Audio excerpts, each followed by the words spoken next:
Hey guys, Noel here with another exciting video for the Noel Comics YouTube channel philosophy section. As a fan of the 1980s, there were two major political superpowers, the United States and the Soviet Union. The United States was very well known for its advertising and its vibrance. But what about the Soviet Union? Did they have advertising? Lots of people think that the Soviet Union had no advertising, that it was just a bunch of drab propaganda. But actually, it's a little more complicated than that. If you want to know about the vibrance and diversity of advertising in the Soviet Union and in the Eastern Bloc countries, then check out this paper that I wrote in my PhD program. It's advertising in the Soviet Union and the Soviet Bloc. Check it out. You might have seen Harry Egypt and some of his cool commercials. Those get mentioned in here. And also check out my video on Harry Egypt and Estonian advertising, and check out his DVD. It's great stuff. Until next time, my name's Noel. You take care. Das vidanya.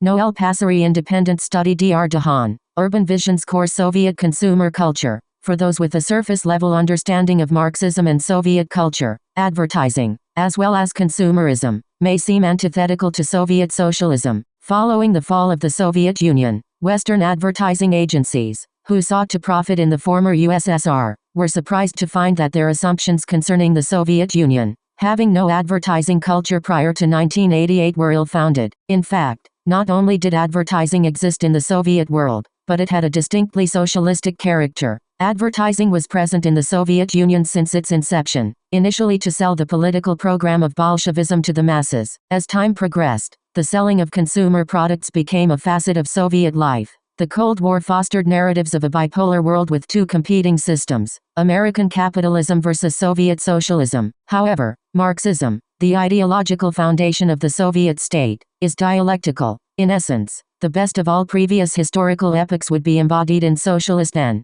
ultimately, communist culture. If the Soviet Union's political project was to put Marxism into practice, then characteristics of capitalism, the historical period predating socialism, needed to be present in Soviet socialist order, albeit in a form reflecting Soviet socialism's ideals. The political realities of Cold War competition with the United States, as well as the need to provide Soviet citizens with material comforts after decades of hardship and austerity, spurred Soviet state planners to provide citizens with something akin to a middle-class living standard. This paper will survey consumer advertising in Soviet Union and its periphery, arguing that rather than being an ironic contradiction within socialism, Soviet consumerism was rather a consistent element of Soviet culture that showed its citizenry an idealized vision of life under communism. In 1928, American godfather of the public relations industry, Edward Bernays, viewed propaganda as the critical element in selling ideas and consumer goods. Since taking power in 1917, the Bolsheviks used propaganda to sell themselves and their ideology to the Russian masses.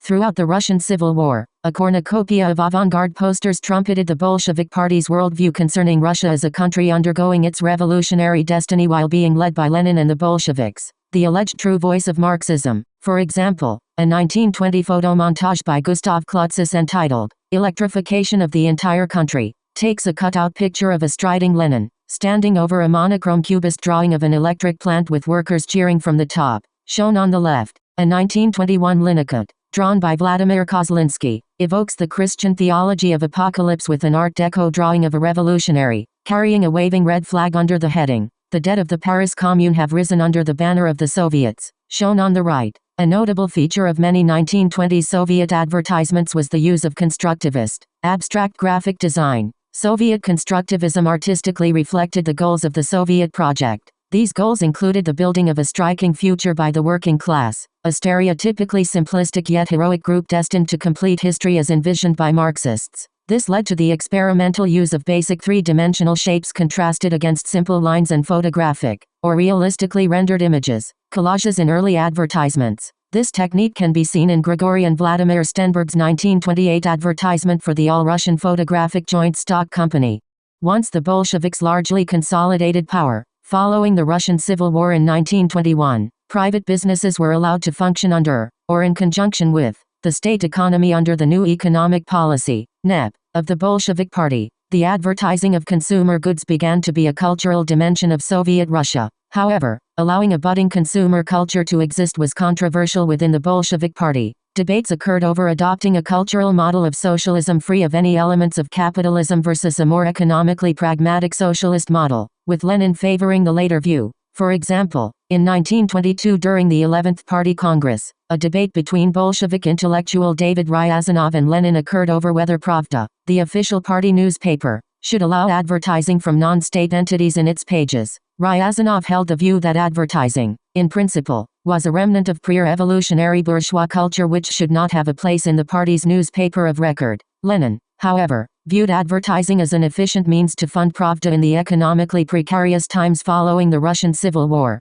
Lenin's view naturally won out. However, if advertising consumer goods was to be a fixture of socialist life, it would have to be a tool that strengthened, rather than subverted, the Soviet project. Soviet advertising agencies grew out of state newspapers and other party organs. Ultimately, the content of Soviet advertising was to exist within the framework of strengthening the Soviet economy while propagandizing for Soviet social engineering projects. The agitational goals of Soviet advertising were to show the superiority of the public over private sector, build relations between social classes under Soviet hegemony, and show consumption as a path to modernization. In the case of competition between the public and private sector, fears concerning the cultural power of the post-war petit bourgeois were reflected in advertisements. The goal of the Soviet state was to maintain and expand its power while transforming Russia into Marx's vision of a secular, industrialized, proletarian state. For the Bolsheviks, this meant that the vestiges of what they considered pre-socialist peasantry's rural culture, as well as small-scale capitalists, nepmen and kulaks,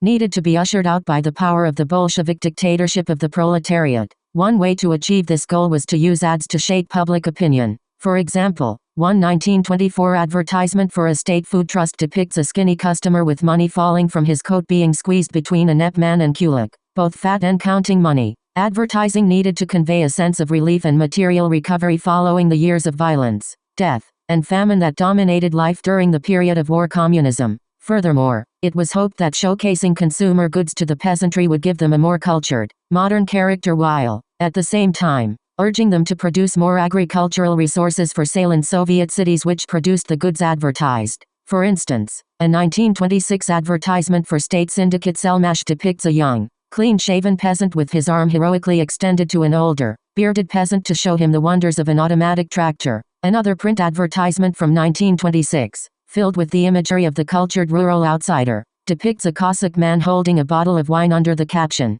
"There are no better wines and cognacs than those of Dagsel Kreditsoyas." As the 1920s drew to a close and the 1930s began, Stalinism became a way of life in the Soviet Union, and the artistic style and content of Soviet advertising changed. In Stalin's Russia, the concrete and the abstract were often at odds with one another. Massive industrialization and collectivization projects framed themselves as a necessary and heroic dash towards building socialism in the Soviet Union. As St. Petersburg was said to be built on bones, according to the old Russian adage, so was Stalinist modernization, in unprecedented levels. However, while day-to-day life in Stalin's Russia was a mixture of mass-based revolutionary optimism, as well as apocalyptic misery, consumer art reflected a vision of the ideals and goals of Stalin's Soviet Union. According to Brezhnev-era Soviet author N.N. Schneidman, literature in Stalinist Russia reflected how things should be, as opposed to how they really were. The same can be said of advertising. The fantasy aspect of Stalinist advertising was balanced by socialist realist art, which emphasized sophistication, Western fashion, and abundance. Under Stalin, one of the central goals of NEP-era Soviet advertising, the state's desire to show the superiority of the public sector over the private,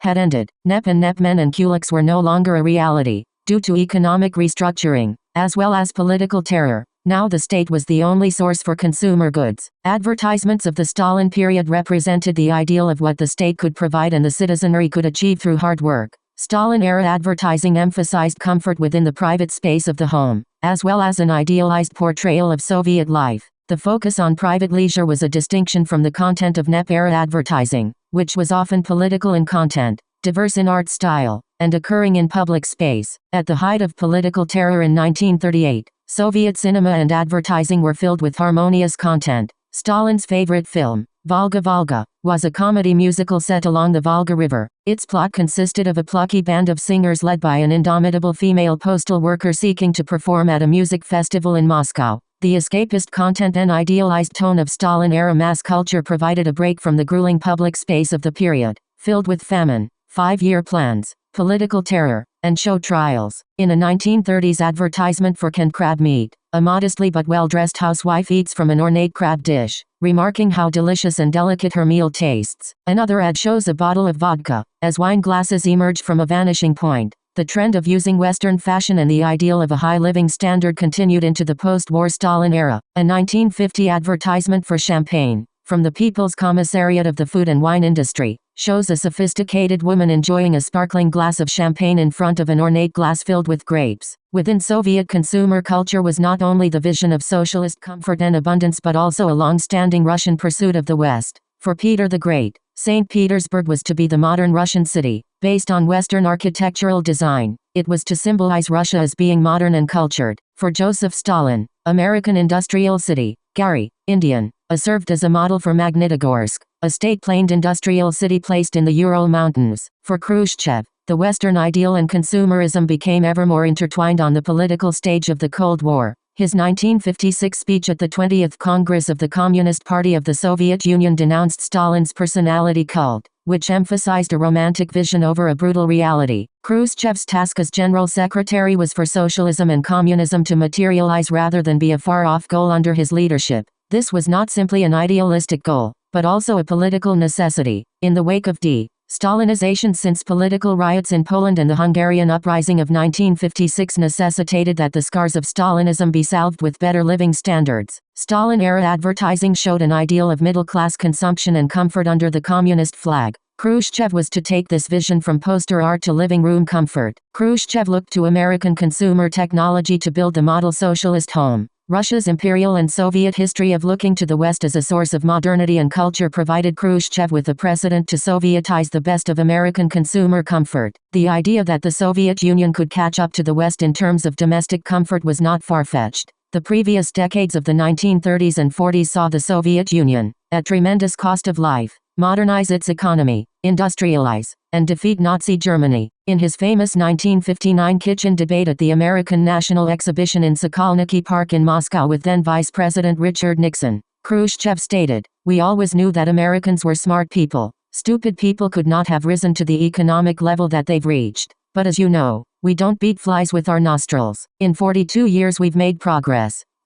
In his 1961 speech at the 22nd CPSU Congress, Khrushchev stressed the need for the communist stage of history to become a way of life in the Soviet Union within 20 years. Part of the actualization of communism for Khrushchev was for the Soviet Union to have the world's highest living standard, a moniker often attributed to the United States by its political and economic leaders. Khrushchev stated, "The CPSU is advancing a great task, to achieve in the coming 20 years a living standard higher than that of any capitalist country and to create the necessary conditions for achieving an abundance of material and cultural values."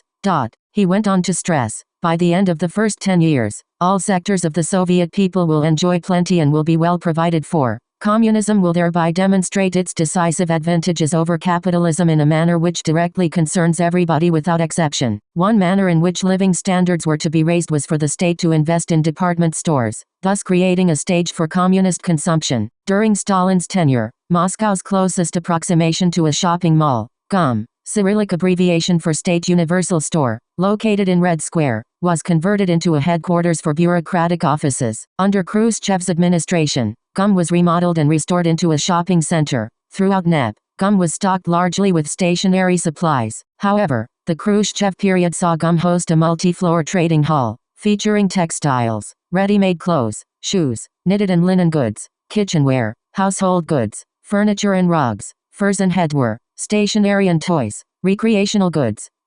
As in other forms of Soviet commercial advertising, the department store and shopping mall served the function of being a space for celebration of what Soviet socialism was achieving as much as it served a practical function. In essence, the Soviet shopping center was designed to offer the proletarian the best capitalism could offer but with socialist morality, namely abundance that aided in the happiness of working classes' day-to-day life. This method existed not only in the Soviet states but in the Eastern Bloc countries as well, notably in Eastern Germany, Czechoslovakia, and Hungary. Continuing the trend present in Stalin-era advertising, women were featured in the foreground of the consumption process. Women were cast in the role of the led proletarian consumer, as well as the focal point of socialist aesthetic beauty in the realm of consumption. Not only were women often the focal point of advertisements, but they were actively targeted by department store owners to be the catalyst of socialist consumption. In Patrick Hyder-Patterson's article, Risky Business: What Was Really Being Sold in Department Stores of Socialist Eastern Europe, the director of the Hungarian department store Skala stated that the layout of the department store was designed to draw women into the back of the store where the women's section was placed. Following her purchase on herself, it was speculated that she would feel the need to buy for her husband and children as she walked through the men's and children's department in order to exit the store. If a woman comes into a department store, she begins by looking to see what kind of new items for women there are. When she comes back, she finds herself with a feeling of guilt about the purchase she made. This has to be gotten rid of. How? She buys something for her children in the children's section and something for her husband in menswear. The dawn of television in the Soviet Union in the 1960s allowed advertisers to apply the principles of socialist consumerism to an audiovisual canvas, a practice that continued until the fall of communism. From the late 1960s-80s, Soviet commercial advertising was often vibrant in color, clever in content, and composed of a variety of directorial techniques. Soviet, as well as Eastern Bloc, commercials were not competitive or derogatory towards other products. Rather, commercials were designed to bring pleasure to the viewer simply by viewing the ad. For example, prolific Estonian commercial director Harry Egypt, whose works exemplified Soviet pop culture advertisement, stated of his commercials, selling a product was not as important as the entertainment value, thus making the ads themselves the product to be consumed. One of Egypt's commercials for Penguin ice cream emphasized the role ice cream could bring in providing happiness and relaxation to Soviet citizens. The jingle sang, "To bring strength and perk in your soul, lower tension in your mind console. The only answer's right here. Ice cream Penguin." Television commercials generally ran between a minute to a minute and a half. In Hungary, commercials could run in the 20-second range. Often commercial advertising merged with public service, making viewers aware either of the benefits of the socialist system or telling viewers where they could learn a valuable trade. For instance, a 1970s advertisement for the Russian police featured a peppy jingle with the refrain, "People of the law know what they want," as police heroically walked through the city, greeting citizens before returning to the police station to use photo technology to study the faces of criminals. An Estonian commercial from the early to mid-1980s, directed by Egypt, for Cindy Trade School No. 7 showcased beautiful young women in bold 1980s fashion, working with sewing machines as an energetic synthesizer chimed and lyrics encouraged viewers to see both the fun and challenge of being a seamstress. Another of Egypt's commercials, this time for Baltic Textile Factory 35 in Tallinn, featured a fashionable young Russian woman named Lena, who spoke of the interesting work, good pay, and a factory daycare center for young mothers. The commercial utilized video montage, showing Lena frolicking in a bathing suit, riding an amusement park ride, and working behind an industrial loom. Soviet commercials also trumpeted shopping centers, as well as consumer goods. These commercials often had messages that showcased the abundance of socialism or showed how products could bring greater comfort to the socialist lifestyle. For example, a commercial directed by Egypt for the Leningrad shopping mall featured the faces of beautiful models wearing high 1980s fashion while spinning in circles to soothing and energetic synthesizer music, followed by the message, "Welcome to the Leningrad shopping mall." Egypt directed another commercial for the mall, featuring the wide array of fabric assortments they offered as glamorous women danced in dresses made from the fabric that was sold. A commercial for the video center of Tallinn featured teenagers at a dance party followed by close-ups of teens asking for films, such as Platoon and Emmanuel on Taboo Island. Commercials which featured household goods often emphasized how the products being sold could bring comfort, culture, and happiness to those in the home. A television ad for Estonian consumer cooperative Home Supplies Wholesale Marketing featured costumed female contortionists performing on carpets and tables filled with fine china. The singer of the jingle sang lines such as, "It's possible to eat from clay, I'll choose china if I may," as well as "A work day's gray and so's the sky. Crystal helps you still get by luxury goods, that's what it's for, to keep your life from being a bore." A 1970s Russian commercial for the FNOST 402 portable 11-inch television showed a father and son bonding in the side room, watching the boxing match while the mother of the house watched her program on the living room television. Household advertisements, at times, featured over-the-top comedic themes. A Hungarian ad for a portable cassette player featured a young man talking. However, as he continued, his words began to skip and eventually cassette tape ribbons spilled from his mouth. Following this, his appearance changed and he spoke clearly, despite being rotated around the screen and sat on. Then he held up the advertised cassette player. Despite the emphasis on women in the consumption process, places in the domestic sphere, such as the kitchen, were not defined as a strictly female space. Another Russian ad for Toilex air freshener featured a young man cooking a multi-course meal. The narrator for the commercial commented that the smell of fish, potatoes, Ukrainian borscht, and coffee were appetizing, but when their smells combined, it was better to smell Toilex air freshener. A commercial for corn featured dancing ears and cans of corn speaking to a singing male chef. Following the exchange, an array of corn dishes were shown across the screen. The aesthetic of female nudity was present in several commercials from communist countries, notably Estonia and Hungary. Egypt stated of his work, "My clips demonstrated that Soviet Estonians are not afraid of capitalist glamour like socialist glamour, nor young and beautiful dancing girls, nor other beautiful naked girls." This element of Soviet commercial culture was in contradiction with American advertising's portrayal of the Soviet woman. A Wendy's fast food commercial from 1985 portrayed a drag hall filled with commissars attending a fashion show. At several points throughout, the announcer proclaimed day wear, evening wear, swimwear. However, every outfit was a gray smock worn by the same overweight woman, the only change being a flashlight as a prop for evening wear and a beach ball for swimwear. Many of Egypt's ads, on the other hand, used glamour and female nudity as a focal point, which sold socialist abundance and culture. In a commercial for Mistra carpets, as well as Estonian perfumeries, nude women were featured in statuesque poses on ornate carpets and bathing in the middle of a well-stocked department store. Hungarian commercials from the 1980s utilized near-female nudity along with comedy in order to sell products. For instance, an ad for Mulatto coffee depicts a portly office worker taking a sip of coffee only to have the taste of the drink cause him to see dancing, thong-clad women in a beach setting. U.S. family sitcoms of the mid to late 20th century, such as Leave It to Beaver, showed American television viewers an ideal of happiness, harmony, and abundance on a media canvas. The commercial advertising of the Soviet Union and communist Eastern Europe portrayed something similar. Soviet commercials showed what communism had produced, as well as what it strived to achieve: culture, power, and abundance. While the Soviet Union and the Eastern Bloc countries never achieved the level of consumer abundance that its Western rivals did, they nevertheless did build something approximating a middle-class living standard for its obedient citizens. Those citizens developed a taste for consumer comforts within a Soviet framework. While many in the United States may view the communist world as a drab monolithic state with no mass culture aside from propaganda posters, Soviet advertising portrayed a much different vision of socialism, one in which the colorful abundance of a consumer economy walked hand in hand with socialist culture towards the promised future of communism.